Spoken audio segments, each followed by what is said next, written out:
Hi guys, welcome back to another video. Today I'm going to talk about how you can keep so many crayfish in small tank.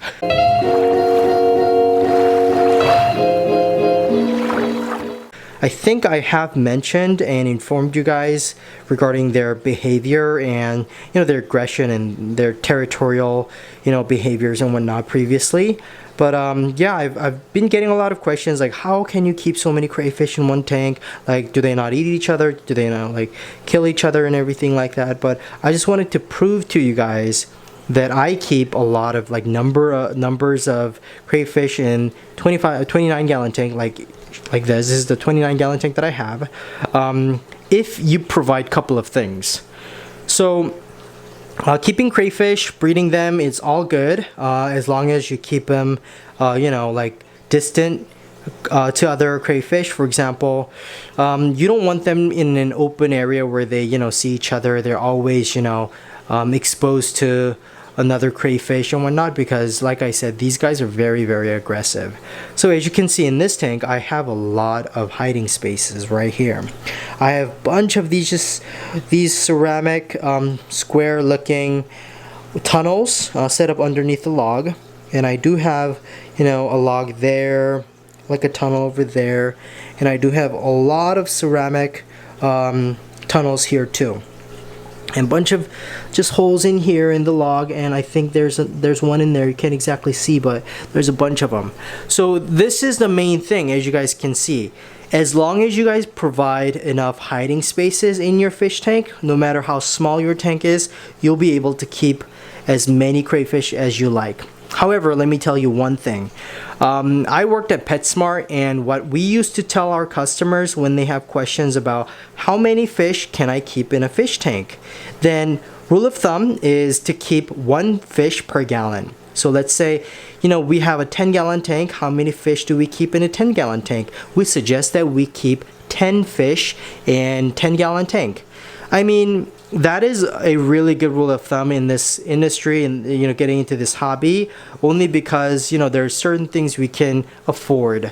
Like, let's say everybody who gets into this hobby, we don't start off with a 75-gallon tank or 100-gallon tanks, right?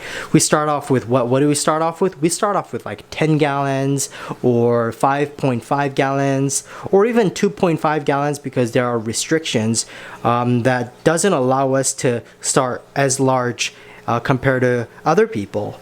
Maybe those restrictions can be space wise, or you just don't want to waste your money on something that you're not too sure of being successful and making out of. So well, you start small, and that's only normal.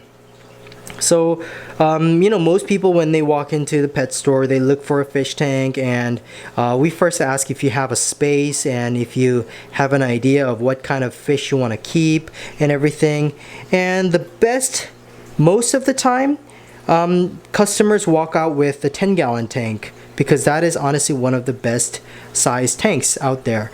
Because most filters out there, they're really good 10-gallon size filters that perfectly filter the 10 gallons, and then there's just a lot of decorations that'll fit really nice in the 10-gallon tank. So in 10-gallon tank, we would keep like 10 fish in there. If we were to say crayfish, as long as you provide enough hiding space and good filtration, you can keep up to 10 crayfish in there. But keep in mind, like I repeatedly say, you need to provide enough hiding space for these guys. These guys are very aggressive, like I've mentioned multiple times. And as long as you keep good amount of hiding space in the tank, they'll be fine. Also filtration.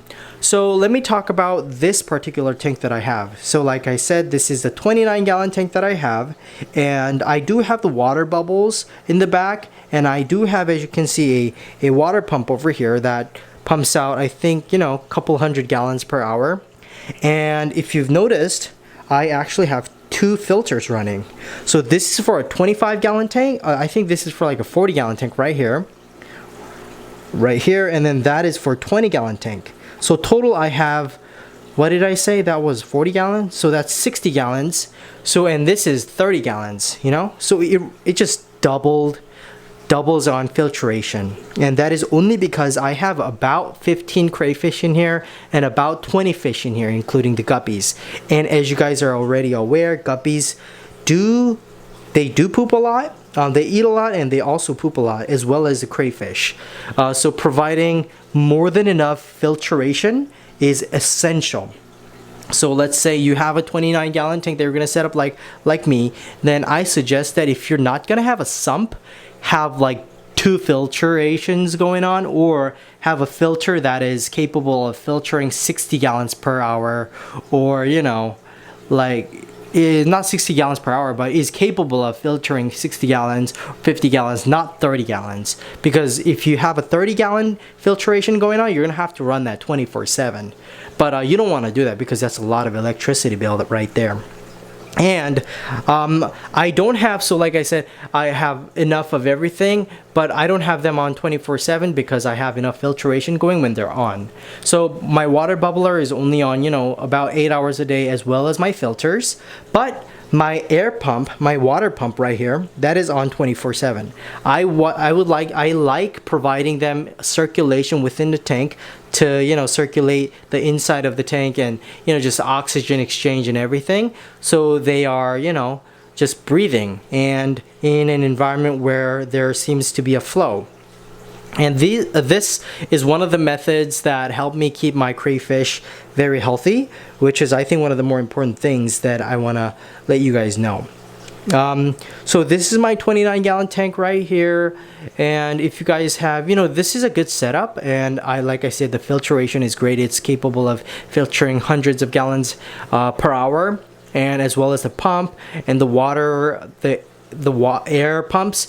They provide enough air bubbles and air oxygen in this tank for the number of fish and crayfish that I have in here, which is very, very important.